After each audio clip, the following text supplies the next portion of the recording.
Modul 3, klien kunjungan ulang, beralih metode KB. Dalam adegan ini, kita akan menyaksikan bagaimana bidan Sinta melayani Ibu Enik, klien yang berkunjung kembali dan ingin mengganti metode KB. Seperti halnya dalam adegan sebelumnya, adegan berikut ini tidak lagi menunjukkan langkah-langkah awal dalam menyambut klien.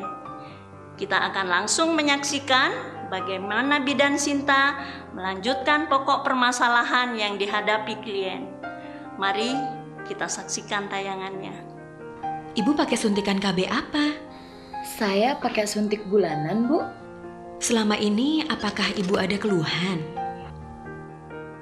Oh iya, saya sering sakit kepala, Bu.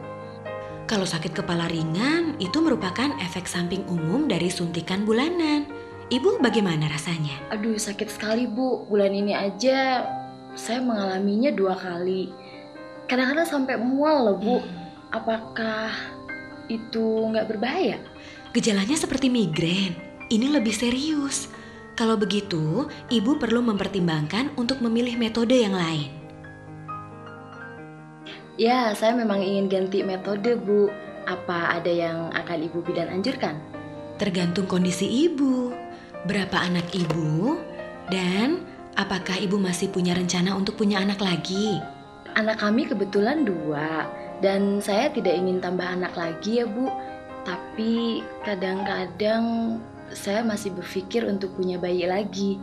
Kalau anak saya yang paling kecil nanti sudah sekolah, Bu. Kalau begitu, ibu belum siap untuk KB permanen. Betul, tapi saya ingin KB yang penggunaannya mudah dan untuk jangka waktu yang panjang.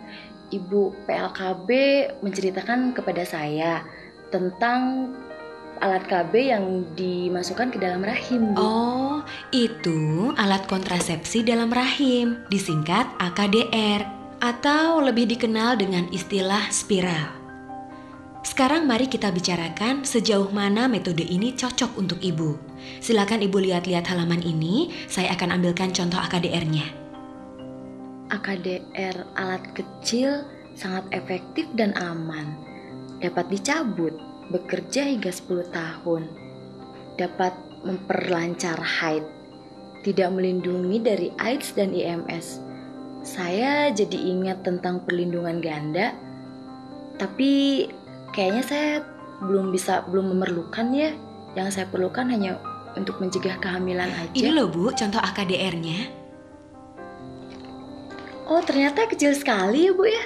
Iya, tapi manjur. Hanya bidan atau dokter yang bisa memasang AKDR ke dalam rahim. Seperti ini. Kerjanya menghalangi pertemuan sel telur dan sperma. Jika ibu ingin hamil, kembali saja ke klinik. Kami bisa mencabutnya. AKDR ini bisa digunakan selama 10 tahun. Kedengarannya cocok untuk saya. Sebagian besar ibu cocok menggunakan AKDR, kecuali bila ada kemungkinan hamil, baru saja melahirkan, atau jika ibu berisiko tinggi terkena IMS. Kalau begitu, saya tidak ada masalah, Bu. Apa ibu pernah mengalami pendarahan di kemaluan yang tidak biasa? Atau ibu ada masalah dengan kesehatan yang lainnya? Tidak, efek sampingnya apa, Bu? Setelah pemasangan, mungkin ibu merasa sedikit mules atau pendarahan bercak selama beberapa minggu. Haid tetap ada, bahkan ada yang lebih banyak. Biasanya akan berkurang setelah 3-4 bulan. Bagaimana perasaan ibu jika mengalami efek samping seperti ini? Mules dan bercak kayaknya tidak terlalu mengganggu ya, Bu ya. Tapi apa bisa minum obat semisal aspirin? Ya, ibu bisa minum aspirin untuk mules. Tapi jika haidnya banyak, ibu jangan minum aspirin. Minum obat yang lain, atau kalau perlu nanti saya berikan. Bagaimana dengan sakit kepala yang saya alami, Bu? Itu bukan efek samping AKDR. Apa ada lagi yang ibu khawatirkan tentang AKDR? Saya takut kalau spiralnya keluar dari rahim saya, Bu, dan menembus perut saya. Bagaimana cara mengeluarkannya, Bu? Apa saya harus dioperasi? Saya bisa mengerti mengapa ibu takut, karena memang pernah terjadi hal seperti itu, namun sangat jarang. Yang penting ibu rajin mengontrol dan jangan takut. Yang memasang bidan dan dokter terlatih. Oh, Ibu bidan yakin? Iya, AKDR merupakan metode yang aman dan efektif untuk jangka panjang. Bagaimana saya bisa mendapatkannya, Bu? Ibu perlu diperiksa dalam terlebih dahulu. Pemasangannya dapat dilakukan oleh saya, dokter di klinik ini, atau bidan yang terlatih memasang AKDR. Apa perlu saya dibius? Tidak, karena tidak sakit. Baiklah, jadi bagian dalam saya akan diperiksa terlebih dahulu, Bu. Iya, lalu AKDR akan dimasukkan perlahan-lahan melalui mulut rahim. Lengan AKDR mengarah ke bawah seperti ini. Dan nanti kalau sudah di tempatnya, kedua lengannya akan terbuka seperti ini. Akan sedikit sakit saat dipasang, dan ibu harus bilang pada saya. Setelah dipasang, sebaiknya ibu beristirahat sebentar, dan mungkin akan terasa mules sedikit selama beberapa hari. Apa saya harus memeriksa AKDR-nya sendiri, Bu? Iya, ibu bisa memeriksa sendiri. Tidak sulit kok, Bu. Ibu cuci tangan dahulu, kemudian jongkok dan masukkan satu jari ke dalam kemaluan. Sampai merasakan benang AKDR-nya di dekat mulut rahim. Diraba saja ya, Bu, jangan ditarik talinya. Berapa sering saya harus memeriksa AKDR-nya, Bu? Pada bulan pertama, sebaiknya ibu memeriksanya setiap minggu. Kemudian dianjurkan diperiksa setiap selesai haid.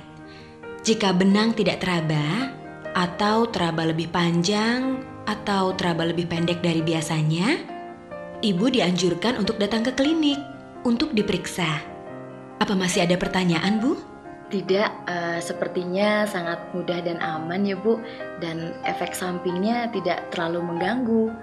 Juga bisa segera subur kembali seperti semula. AKDR memang pilihan yang tepat untuk saya.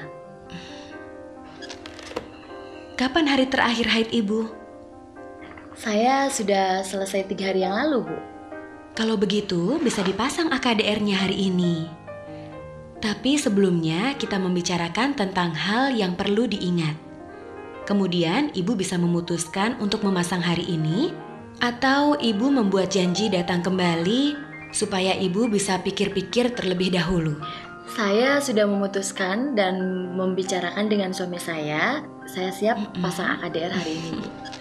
Baiklah, ini beberapa hal yang perlu diingat ibu.